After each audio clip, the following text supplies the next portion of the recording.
Boring history for sleep. What Romans ate on rainy days. Welcome. Welcome back to another quiet hour. Tonight, we're going to spend some time in ancient Rome. Not the Rome of generals and emperors. Not the Rome of marble forums and triumphal arches. Just the Rome of small kitchens. Of clay pots simmering on little fires. Of bread cooling on stone ledges. Of olives in shallow earthenware bowls. It is a rainy day. A soft, steady rain has been falling since before dawn. It taps gently on terracotta roof tiles. It darkens the mud brick walls of the apartment buildings and the limestone of the grand houses alike. It runs in thin streams down stone gutters. It pools quietly in the impluvium, the small open basin in the center of every Roman atrium, where rainwater collects through an opening in the roof. On a day like this, no one is in any particular hurry. The forum is half empty. The streets are slick. The shops have fewer customers. And inside, in kitchens, both grand and modest, people are doing the small, repetitive things that people have done forever. Stirring pots. Slicing bread. Pouring oil. Waiting for water to boil. Let your shoulders settle. Let your jaw soften. Let your breathing become as steady as the rain on the tiles. There is nowhere to be tonight. Nothing is happening. Just food. Just rain. Just a long, slow afternoon in a city that has been quiet for 2,000 years. Chapter 1. Rain on the Insula roof. High in a Roman apartment building, what the Romans called an insula, an island of brick and timber rising 4 or 5 stories above a narrow city street, a woman stirs awake. She does not open her eyes right away. She lies still. She listens. Rain. Rain on the terracotta tiles just above her head. A soft, even sound.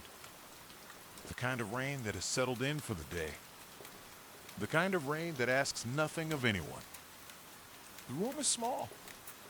A single shuttered window. A bed of woven cord stretched on a wooden frame. A thin wool mattress.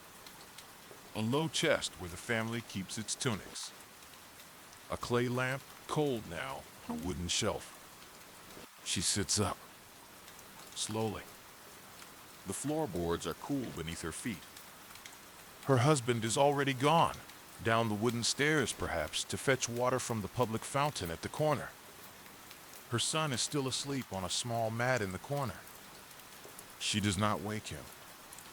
She pulls on a tunica, a simple linen garment that falls to her knees, and over it a darker woolen wrap for the chill. The damp has crept into the building overnight. The walls feel cool. The wood feels cool. Even the clay lamp on the shelf feels cool to the touch. In the corner is a small brazier, a shallow metal pan for charcoal, used to take the chill off the room and to heat a little water for the morning. She kneels beside it. She pokes at the embers with a slim iron rod. A few faint orange points glow back at her. She adds 2 small pieces of charcoal. She blows softly. Slowly, slowly, the embers brighten. She sets a small bronze pot of water on the brazier. She sits back on her heels. She waits. The rain continues. She can hear it on the tiles above her head. She can hear it dripping from the eaves into the courtyard far below. She can hear, somewhere down the street, the slow creak of a cartwheel in wet ruts. She can hear somewhere else in the building, a baby crying briefly and then settling again. She can hear, very faintly, a dog barking once, then twice, and then nothing at all. After a while, footsteps on the stairs. The wooden door creaks open. Her husband ducks under the low lintel, his cloak wet, his sandals tracking small dark prints across the floor. In one hand, he carries a clay jug of water. In the other, wrapped in a square of coarse cloth, 2 round loaves of panis, the everyday Roman bread, dense and chewy, still slightly warm from the bakery on the corner. He sets the jug down. He sets the bread down. He shakes the rain from his cloak and hangs it on a wooden peg. He says nothing. She says nothing. There's nothing to say. She tears one of the loaves in half. Steam rises faintly from the broken crust. She sets out a small clay cup of pasca, wine vinegar diluted with water, the everyday drink of ordinary Romans, sour and refreshing and warming on a damp morning. She places a small pot of olive oil and a saucer of salt beside the bread. They sit on a low bench. They tear pieces from the loaf. They dip the bread into the oil, then into the salt. They chew slowly. They sip the pasca. They listen to the rain on the tiles. There is nothing else to do this morning. No errands worth the wet streets. No deadlines. No one is waiting for them. The rain has settled in, and so have they. Outside, on the terracotta tiles just above their heads, the rain falls and falls. A soft, even sound. The kind of rain that asks nothing of anyone. Chapter 2. The Pistor kneads slowly. A few streets away, on the ground floor of another insula, the windows of a small bakery glow, faintly with the orange light of a brick oven. The Romans called such a place a pistrinum, and the man who worked there a pistor, a baker. On a rainy morning, the pistrinum is one of the warmest places in the city. The baker has been awake since long before dawn. He is not in any hurry now. The hardest work is already done. The grain has been ground. The dough has been mixed. The first loaves are already on the cooling racks, breathing softly under their thin crusts. In the corner, a small donkey stands quietly between the long wooden arms that turn the millstone. Earlier, the donkey walked in slow, patient circles, hour after hour, while the heavy upper stone ground emmer wheat against the lower stone. Now the donkey is resting. Its eyes are half closed. Its ears flick now and then at the sound of the rain. The baker stands at a long wooden table. A clay bowl in front of him holds a soft mound of dough, pale and slightly sticky. He sprinkles a little flour across the table. He turns the dough out. He folds it in half. He folds it again. He presses the heel of his hand into it, slowly, slowly, the way he has done every morning for 30 years. The pistrinum smells of yeast, of warm flour, of wood smoke from the oven. It also smells faintly of damp wool, the apprentice's cloak, hung dripping on a peg by the door.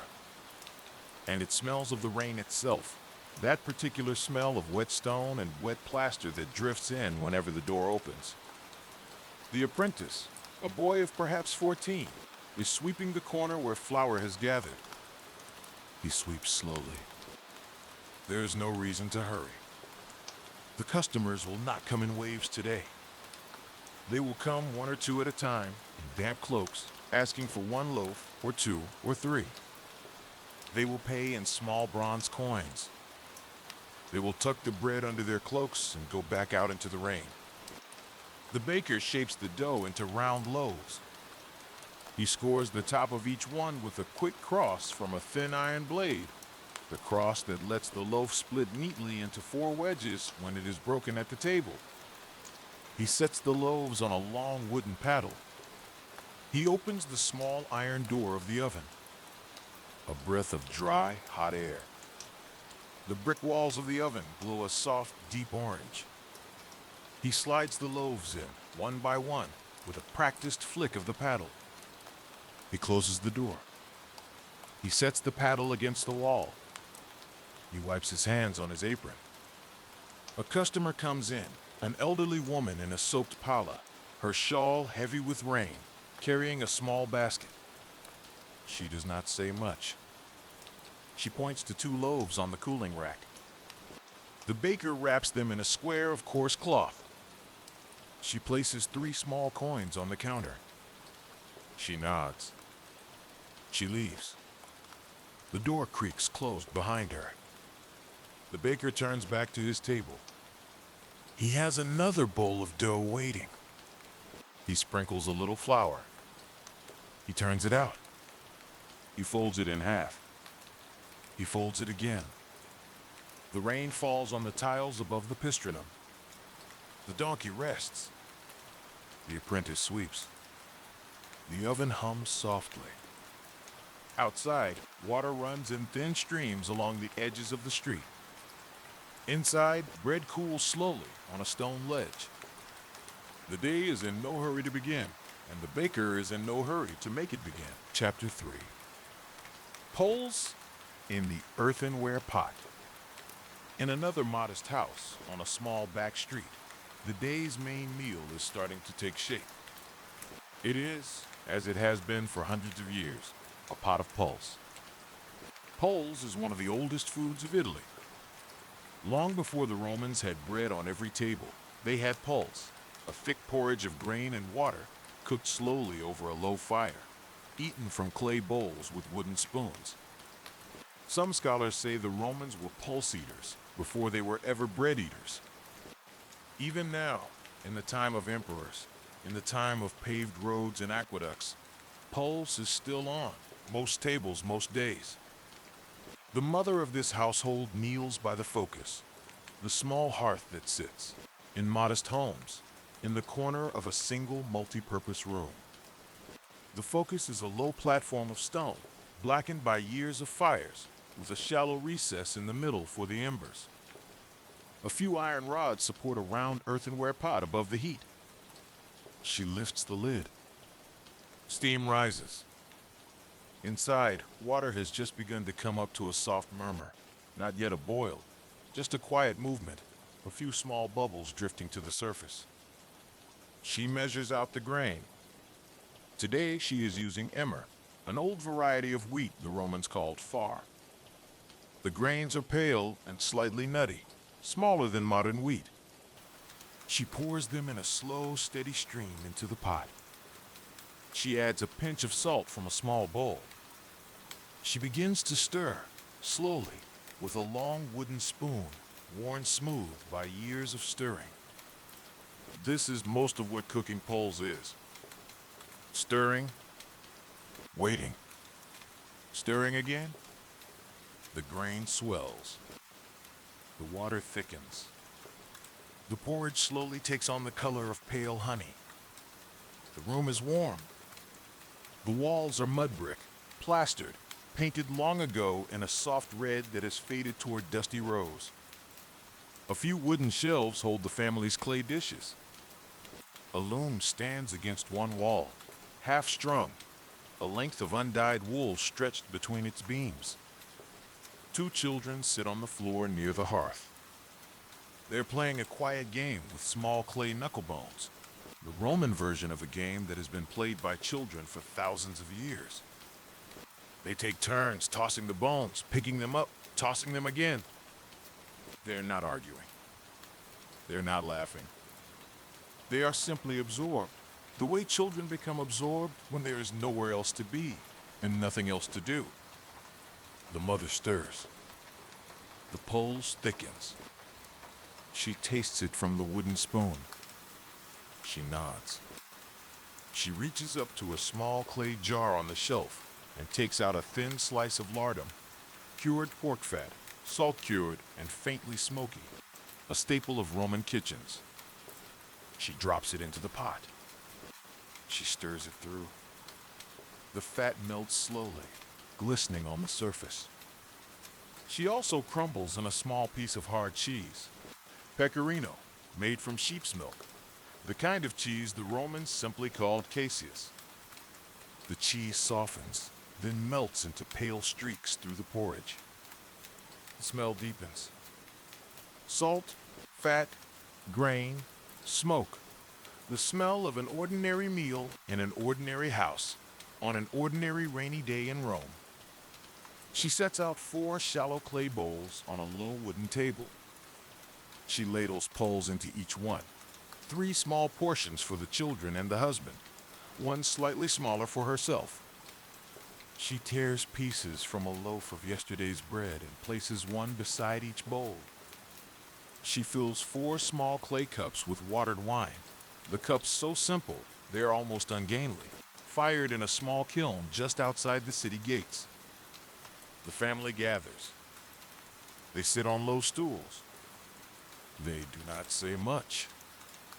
They eat slowly with their wooden spoons. The Puls is hot. The bread is slightly stale and softens nicely in the broth.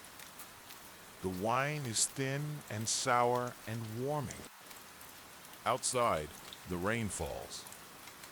Inside, the pot on the hearth still holds enough Puls for a second helping if anyone wants one. Nobody is in any rush. The afternoon is long, and the Puls will keep, and the rain has not stopped, and there is nowhere else to be. Chapter 4. The Cella Penaria. Across the city, in a slightly larger house. The kind of house with its own atrium, its own enclosed garden, its own small kitchen. The mater familias, the mother of the household, is making her slow afternoon walk through the Cella Penaria. The Cella Penaria is the Roman pantry, a small, dim room, often built against the cool north wall of the house, where the family stores are kept. Here, the air is several degrees cooler than in the rest of the house. Here, smells gather. Olive oil, dried fish, garlic, smoked pork, vinegar, fennel seed, dried figs. The smell of a Roman pantry is the smell of the entire Mediterranean, condensed into one cool, dim room. She carries a small clay lamp in her left hand. The flame is steady, fed by a wick floating in olive oil. The lamp casts a small circle of warm light across the rough plaster walls. Against one wall stand the amphorae, tall clay jars with pointed bottoms, propped upright in a wooden rack. Some hold olive oil, brought up from the family's small estate in the south. Some hold wine, ordinary table wine, not the good stuff, but more than enough for a household's daily needs. One holds Garum, the famous fermented fish sauce, sealed with a tight clay stopper. She does not need any of these today. She only checks that they are still there, that none has cracked, that the seals are still tight. Against the other wall stand the dolia, squat, broad clay jars used for storing grain. She lifts the lid of the largest one. Inside, in the dim light, a soft heap of pale yellow grain. Enough for many weeks. She lowers the lid. From a low beam hang strings of garlic, their papery skins rustling faintly when she brushes past. Strings of onions. A bundle of dried herbs, rosemary, thyme, savory, bay. A small smoked ham wrapped in cloth. Several hard cheeses, also wrapped. A net of last summer's dried figs, dark and sticky and sweet. She is not really looking for anything. Or rather, she is looking for nothing in particular, which is its own kind of looking. She is taking inventory the way a person takes inventory when they want to be reassured. Yes, the oil is here. Yes, the grain is here. Yes, the garlic, the onions, the cheese, the ham, the figs. Everything is in its place. Everything will be enough. She takes down a small clay jar of olives, black olives cured in brine, and a small jar of pickled fennel. She tucks them under her arm. She lifts a wedge of cassius from a wooden shelf. She blows out the lamp. She turns and walks back into the warmer, brighter rooms of the house. Behind her, The Cella Penaria settles back into its dim quiet. The amphorae stand in their rack. The dolia hold their grain. The strings of garlic sway very slightly in the small draft from the closing door. Outside, the rain continues to fall. Inside the Cella Penaria, in the dark, in the cool air, in the quiet, the food is here. Everything is in its place. Everything will be enough. Chapter 5. Garum and the Closed Shutters. In the kitchen of the same house, a small, low-ceilinged room the Romans called the Cella. A cook is at work over the hearth. The wooden shutters are closed against the rain. A single oil lamp burns on a shelf. The room is warm, slightly smoky, and full of the slow mingling smells of an afternoon's cooking. In one shallow pan, leeks are softening in olive oil. In another, a small piece of pork is browning gently. A clay pot of beans simmers at the back of the hearth, where the heat is lowest. Nothing is going quickly. Everything has time to become what it is supposed to become. The cook reaches up to a small shelf and takes down a stoppered clay jar. Inside is garum, the famous, infamous, much-loved Roman fish sauce. Garum is made by salting small fish, anchovies, mackerel, sometimes tuna parts, and leaving them to ferment in the sun for weeks or months. The thin, amber liquid that drains off is collected, strained, sometimes flavored with herbs, and bottled. It tastes deeply of the sea. Salty, savory, complex, a little sweet, a little sharp. The Romans put it in almost everything. Stews, sauces, bread dips, vegetables, even sometimes in honeyed sweets. The cook unstops the jar. A wave of salty, fishy fragrance drifts up. She sniffs once, nods to herself, and pours a small, careful spoonful into the pan with the leeks. She stirs. The garum hisses softly against the hot metal. She lifts the spoon, tastes the leeks, considers, adds a tiny pinch of dried lovage and a smaller pinch of pepper, ground from imported peppercorns kept in a small carved wooden box. She stirs again. She tastes again. She nods. She slides the leeks off the heat. The cook is not in a hurry. She has the rest of the afternoon to bring the Cena together. A small piece of pork, slow browned in oil. Beans simmered with leek and garum and a bay leaf. A bowl of olives. A wedge of cheese. Bread, of course, always bread. A jug of watered wine. Nothing fancy. Nothing for guests. Just the family meal on a rainy day. The closed shutters dim the room. Now and then, water finds its way past the wooden slats and drips slowly onto the windowsill. It makes a soft, regular sound, almost like a heartbeat. Drip. Drip. Drip. The cook moves a clay bowl across the table. She pours in a small measure of olive oil, adds a half spoonful of garum, a pinch of dried oregano, a few drops of vinegar. She stirs them together with a small wooden whisk. A simple sauce for dipping bread, for drizzling over greens, for finishing a plate of beans. It is one of the oldest sauces in the world, and it has not changed in any important way for a long, long time. She tastes it from a wooden spoon. She nods. She covers the bowl with a small clay plate to keep the dust off. She slides it to the back of the table. In the corner of the kitchen, a girl, perhaps the cook's daughter, perhaps a young household servant, is washing greens in a shallow basin of water. Mallow leaves, a little wild chicory, a few sprigs of fennel, a handful of sorrel. Greens that grow easily, that come cheap from the market, that anyone in Rome eats on an ordinary day. The girl swishes the leaves slowly through the water. She lifts them out. She lets them drain. The rain drips on the windowsill. The beans simmer. The pork browns. The garum jar is restoppered and set back on the shelf. The afternoon stretches on, slow and warm, and full of small, ordinary smells.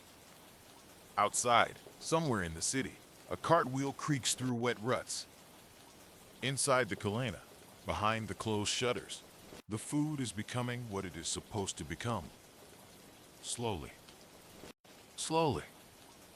Slowly. Chapter 6. A Bowl of Lentils. Now we drift to a different house, on a different street. A working family. A father who works as a stonecutter. A mother who takes in mending. 3 children. A single room with a small alcove for the parents' bed and a curtain for privacy. A focus in the corner. A few clay pots on a wooden shelf. A loaf of bread on the table. Not poor exactly. Just simple. The mother is making lentils. Lentils, the Romans called them lens, are one of the great quiet foods of the ancient Mediterranean. Cheap. Filling. Easy to store dry. Easy to cook in a single pot. They have been on Italian tables since before there was a Rome, and they will be on Italian tables long after the empire is gone. On a rainy day, with the wind cool through the cracks and the rain steady on the tiles, a pot of lentils is exactly the right thing. She has soaked them since morning, in a clay bowl of cool water. Now they are plump and softened, the small, lens-shaped seeds gone from hard pebbles to something slightly yielding under the spoon. She drains them. She tips them into a clay pot on the focus. She adds fresh water, enough to cover them by 2 fingers' breadth. She slices a leek into thin, pale rings. She drops them in. She adds a small piece of lardum, that everyday cured pork fat, salted and smoky, for richness. A bay leaf. A few crushed coriander seeds. A pinch of cumin, brought back long ago from somewhere in the east and now grown in a small kitchen plot just outside the city. A spoonful of garum. A drizzle of olive oil across the surface. She stirs. She places the lid on the pot. She slides the pot a little closer to the embers. Now, mostly, she will wait. She sits on a low stool by the hearth.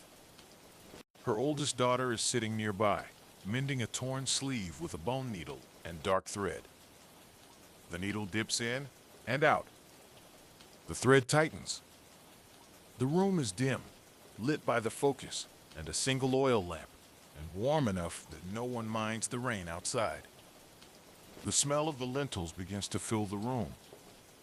First, just water and metal and a hint of leek. Then, slowly, the deeper notes, the smoky lardum, the warm coriander, the earthy lentil itself. A familiar smell. A weeknight smell. The kind of smell a person grows up with and never quite escapes from, even if they want to. She lifts the lid every so often and stirs gently. The lentils are softening. The liquid is reducing. The flavors are coming together. She does not taste them yet. They are not ready. The father comes in. His tunic is damp at the shoulders, his sandals streaked with mud. He hangs his cloak on a peg. He sits on a stool near the hearth and stretches his hands out towards the warmth. He says quietly, "It is still raining." She nods. She says quietly, "It will rain all day." He nods. Neither of them seems unhappy about this. After a while, she tastes the lentils from a wooden spoon. She adds a little salt. She tastes again. She nods. She ladles them into shallow clay bowls and places a piece of yesterday's bread beside each one. She fills cups with watered wine, the same thin, sour pasca that working Romans drink at every meal. The family eats. Slowly, the bread is dipped into the lentils. The wine is sipped. No one says much. The rain falls on the tiles. The pot still sits on the hearth, still holding enough lentils for a second, helping if anyone wants one. Nobody is in any hurry. The afternoon stretches on. The lentils are warm. The bread is soft. The rain still falls. Chapter 7. The country villa's rainy Prandium. We drift now beyond the city, past the gates, past the long line of tombs along the road, out into the green country south of Rome, where the road climbs gently between low hills planted in olives and vines. Here the rain is even softer, a fine gray drizzle drifting in slow sheets across the fields. A small country villa sits at the end of a long lane lined with cypresses. Not a great villa. Not the country palace of a senator. Just a working estate, a few well-built stone buildings around a central courtyard. A pressing room for olives. A small wine cellar dug into the hillside. A row of stables. A modest house with a covered portico facing the garden. The owner is here for the season, a man of moderate means, not a senator, not a knight, just a comfortable Roman with a country house and a few fields. He has come out from the city to escape the noise and to look in on the autumn pressing. Today, with the rain, there is nothing to do outside. So he is taking his Prandium, the Roman midday meal, lighter than the Cena that comes later, under the covered portico. The portico runs along the south side of the house. It looks out across a small enclosed garden, a square of damp grass, a fig tree heavy with leaves, 2 old olive trees, a low stone bench, a small fountain that is almost silent now under the patter of rain. The garden is gray and green and quiet. The fig leaves shine wet. The olive silver leaves turn slowly in the soft, damp air. He sits on a wooden bench at a low table. A woolen blanket lies across his knees. A small clay brazier glows quietly beside him, taking the chill off. A book, a roll of papyrus, lies on the bench beside him, half read, set aside. He has been reading the letters of an old friend. He will go back to them later, perhaps. Or perhaps tomorrow. There is no hurry. A young household servant brings out a tray and sets it on the table. She moves quietly, the way servants in well-run houses move quietly, and sets out the Prandium piece by piece. A small loaf of country bread, denser and darker than the city loaves, baked that morning in the villa's own oven. A wedge of pecorino cheese, made from the milk of the estate's own sheep. A shallow bowl of black olives in oil. A smaller bowl of green olives, sharper, stuffed with bits of fennel. 2 hard-boiled eggs, peeled, sprinkled with a little garum and a little pepper. A handful of fresh greens, wild chicory, mostly, dressed in oil and vinegar, and a pinch of salt. A small clay jug of pale wine, watered, and a small clay cup beside it. It is, in every way, an unremarkable lunch. The same lunch, more or less, that a moderately well-off Roman would have eaten on an unremarkable rainy day 100 years before, or 50 years before, or 50 years from now. No special occasion. No guests. No need to impress anyone. Just food. He breaks the bread. He cuts a small slice of cheese. He eats slowly. He looks out at the garden as he chews. The fig tree drips. The fountain whispers. A small bird, a chaffinch perhaps, flits from one olive branch to another and shakes the rain from its wings. He takes a black olive between his fingers. He bites it carefully off the pit. He sets the pit on the edge of the tray, He chews. He picks up another olive. He bites. He sets the pit. The whole Prandium will go like this. Slowly, without urgency. The rain has nothing to say to him today. He sips the watered wine. It is mild, slightly sweet, slightly thin. He picks up the egg. He bites into it. The yolk is just barely past tender. He likes it that way. A little garum has soaked into the white. He chews. He swallows. He looks at the fig tree. Somewhere in the back of the house, a door closes softly. Somewhere out in the field, a slow ox moves under a tree to get out of the rain. Somewhere in the wine cellar, a row of large clay jars sits in cool, dim quiet, full of last year's harvest, slowly aging into something just a little better than it was last week. He sets down his cup. He pulls the woolen blanket a little higher across his lap. He picks up the half-read papyrus. He decides not to read after all. He sets it down again. He looks at the rain on the fig leaves. He has nowhere else to be.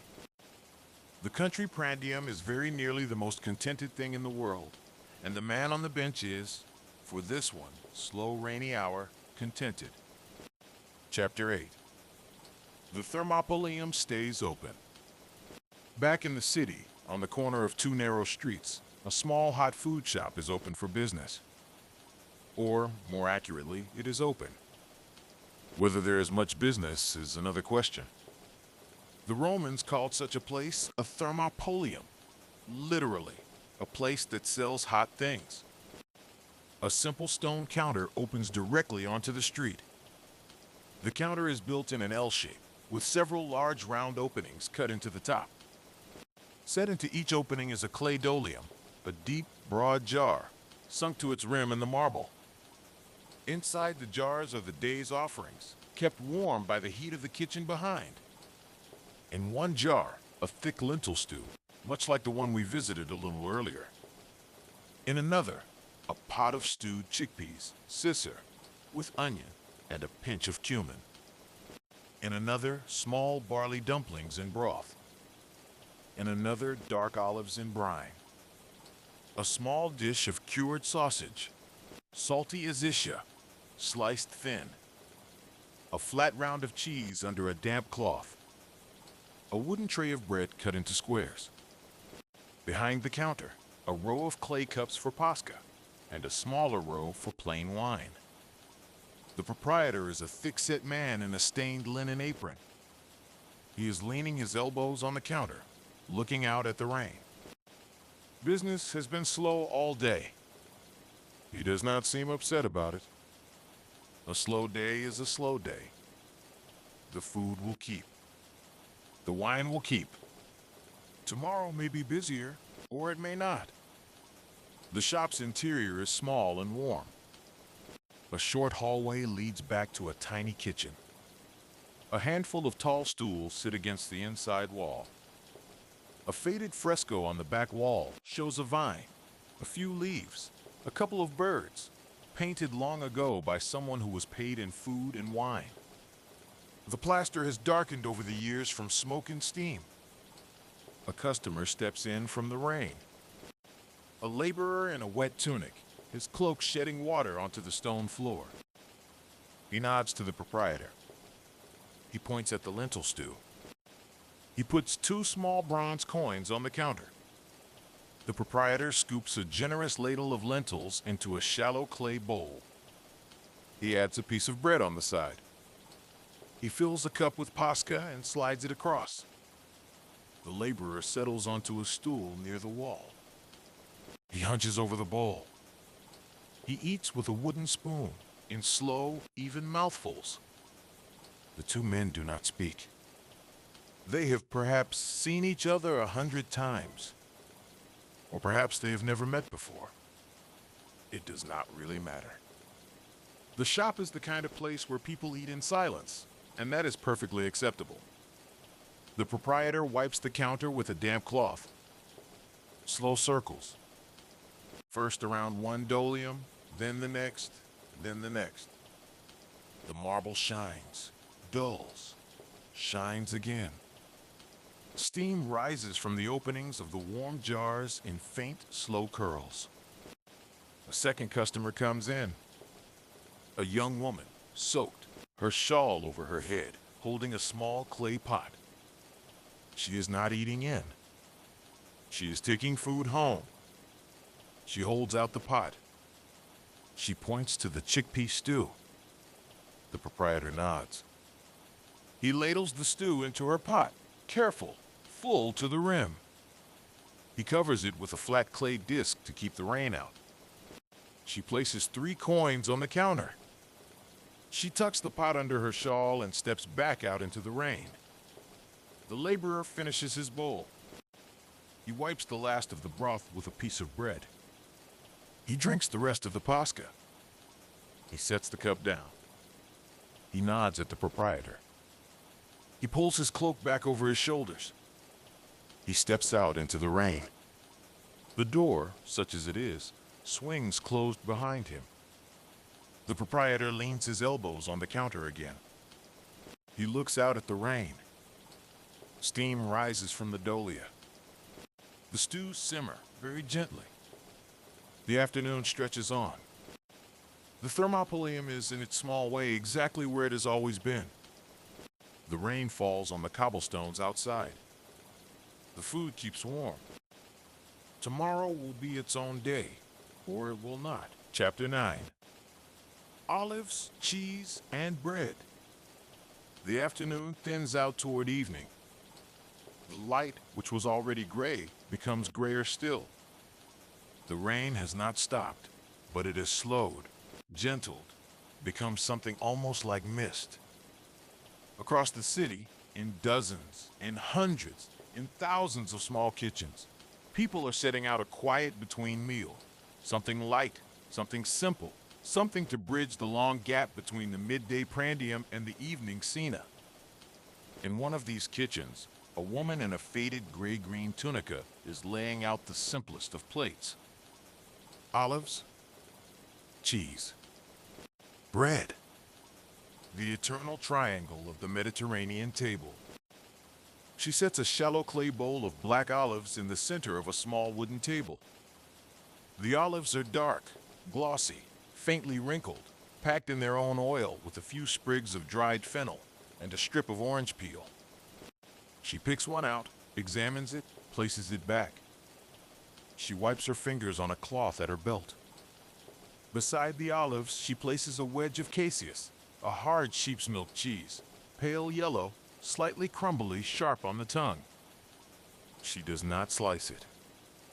Whoever wants some can break off a piece with the small bronze knife she has set beside it. Beside the cheese, a half loaf of yesterday's bread. The crust has gone a little harder overnight, but the inside is still soft enough. She tears off a small piece, just to check. She eats it absently, standing at the table. She nods to herself. The bread is still good. She also sets out a small clay bowl of moridum, a Roman herb cheese spread that any farm wife could make and any city housewife could throw together in a few minutes. Soft, fresh cheese, mashed with crushed garlic, salt, a little olive oil, a little vinegar, a handful of fresh herbs, coriander leaf, parsley, sometimes rue or savory. She has made hers with parsley and a little wild celery from the kitchen garden. The smell is bright, garlicky, herbal, sharp. The kind of smell that wakes you up a little, even on a heavy gray afternoon. She adds a small bowl of pickled vegetables, cabbage stems, slices of carrot, slivers of fennel root, all sharp with vinegar and bay. A small pinch of toasted salt in a saucer. A jug of watered wine.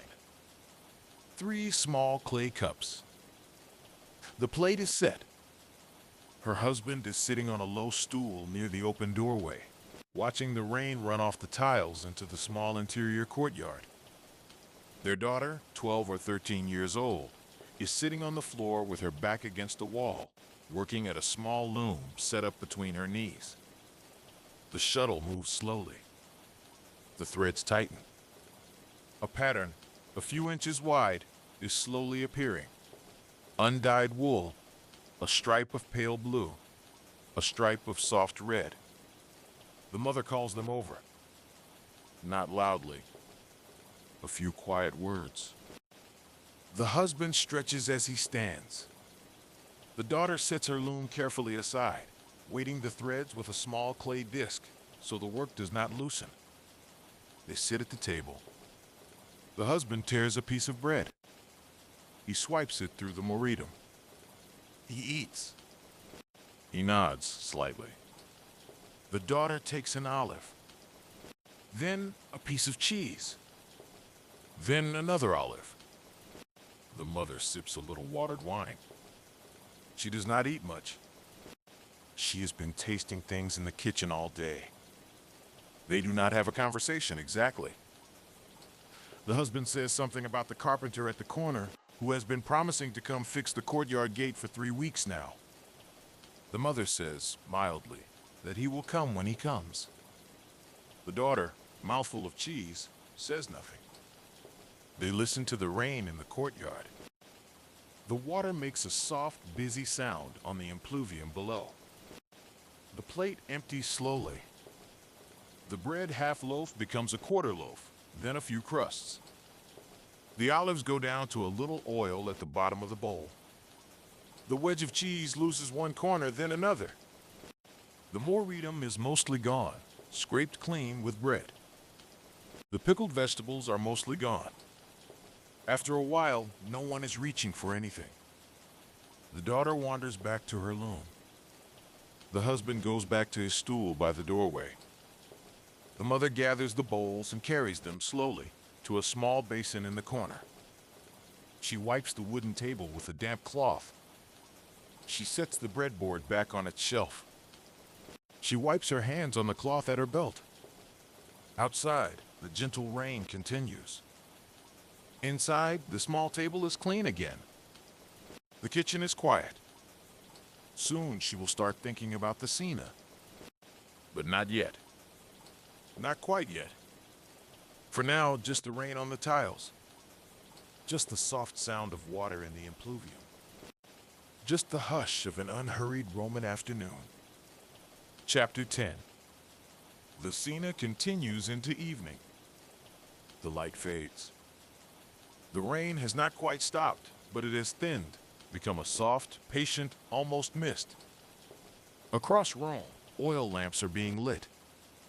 One by one, in small kitchens, in modest dining rooms, in country porticos.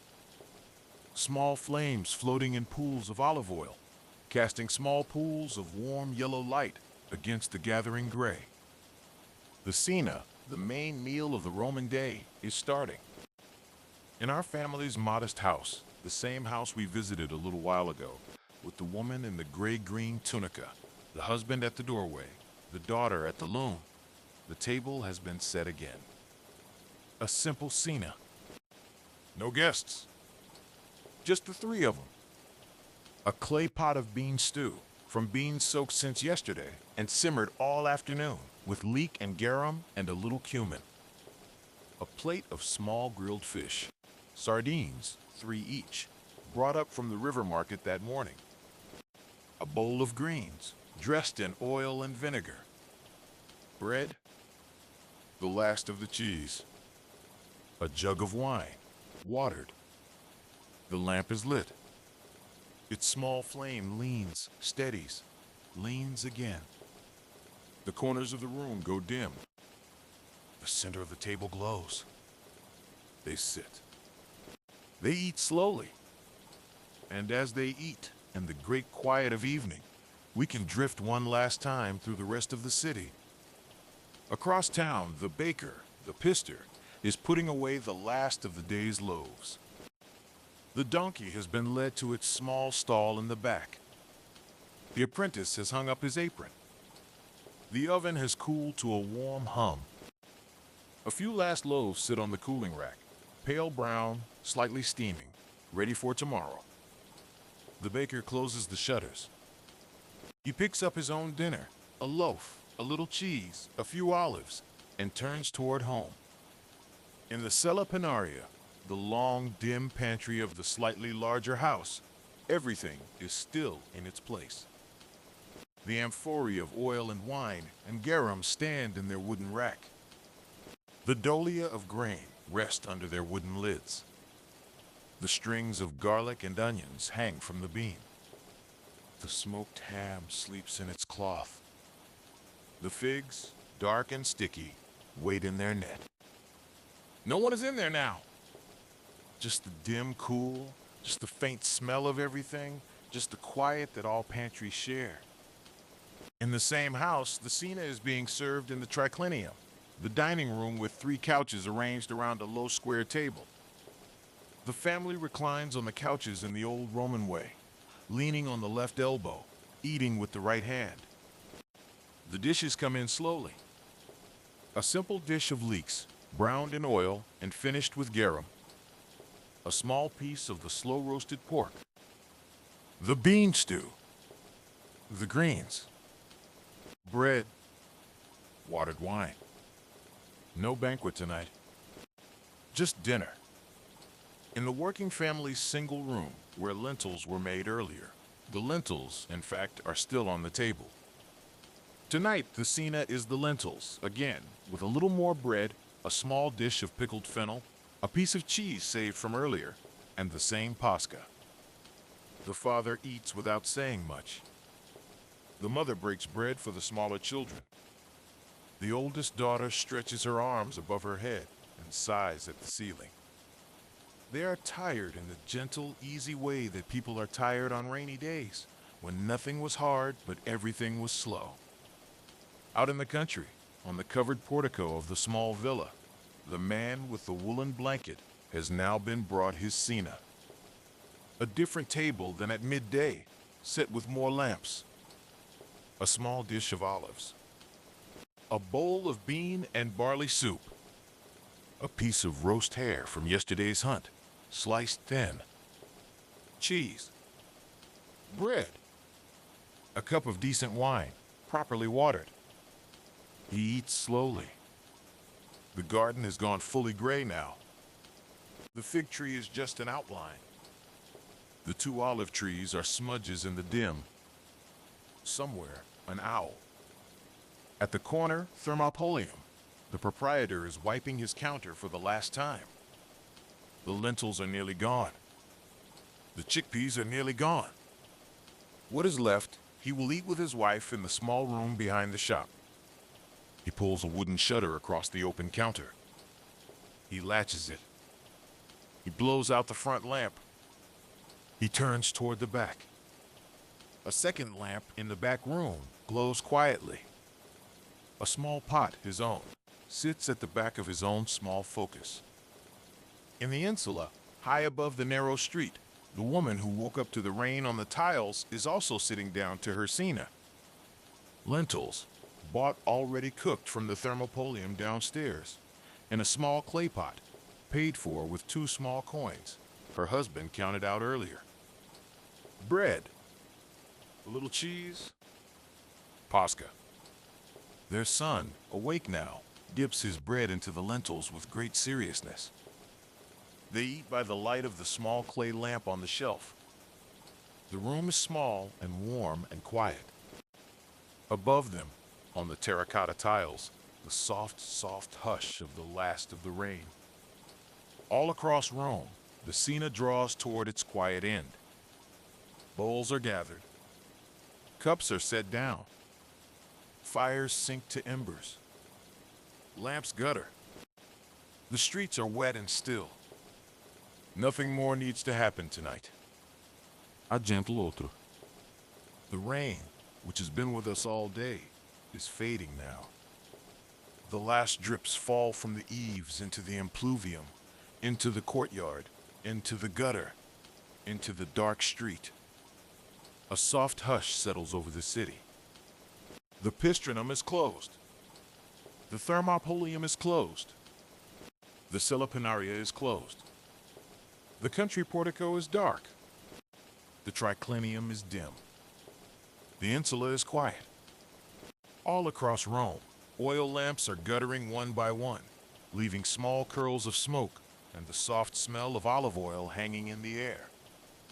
In one kitchen, a clay pot still holds a little stew at the back of the focus, where it will keep warm until morning. In another, a half loaf of bread sits on a stone ledge, covered with a clean cloth. In another, a few olives wait in a small bowl. The food, like the people, is settling in for the night. If you imagine the city from above, in the soft after-rain dark, all the terracotta roofs glistening faintly, all the small chimneys breathing thin lines of smoke, all the lamps going out one by one, you can almost feel the city itself exhaling. A long, slow, contented breath. A whole city of ordinary people, fed, warm, and in no particular hurry to do anything else. You are invited to do the same. Let your own breath slow. Let your shoulders settle. Let the day's small worries set down their wooden spoons. The rain has stopped. The lamps are out. The food is put away.